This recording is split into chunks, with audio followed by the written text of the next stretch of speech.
Isang dump truck ang sumalpok sa Arcos sa boundary ng Giginto at Malolos City sa Bulacan. Base sa investigasyon, nakatulog ang driver.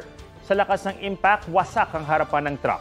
Sugatan ng driver at ang kanyang pahinante na isinugod sa ospital. Inabot ng mahigit 5 oras bago natanggal ang truck sa lugar. Imbes na magalit, ikinatuwa ng isang animal rescuer sa United Kingdom ang pagkakatangay sa kanyang cellphone. Ang salarin kasi, isang fox. Kukunan sana ng video ng rescuer ang paggamot niya sa isang sugatang fox. Pero habang sineset up ang cellphone, isa pang fox ang unti-unting lumapit, kinagat ang cellphone at itinakbo ito palayo. Naka-on ang video camera kaya na-record ang pangyayari. Kalaunan, binitawan din ng fox ang cellphone. Inamoy-amoy niya muna ito at saka umalis. Dumating din ang rescuer at pinulot ng phone.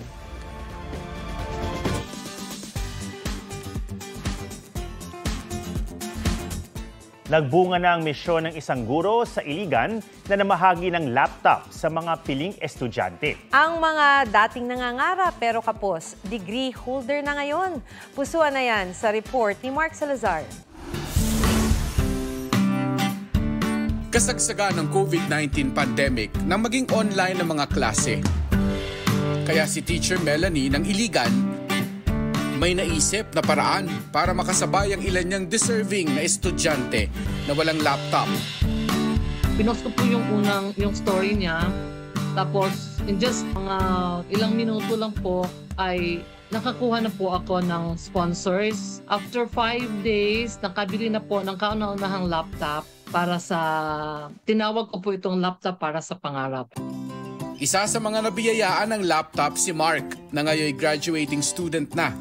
Wala naman kaming pambili. Tapos may plano pa ata sila ng umutang ng pera para pambili.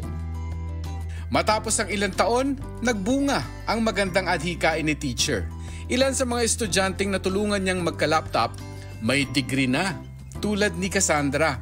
Hirap na hirap po ako noon because yung gamit ko lang po noon kasi is cellphones. Malaki pa rin yung pasasalamat ko po kay Ma'am Melanie dahil po sa naibigay niyang tulong sa akin. Isa na po doon yung laptop.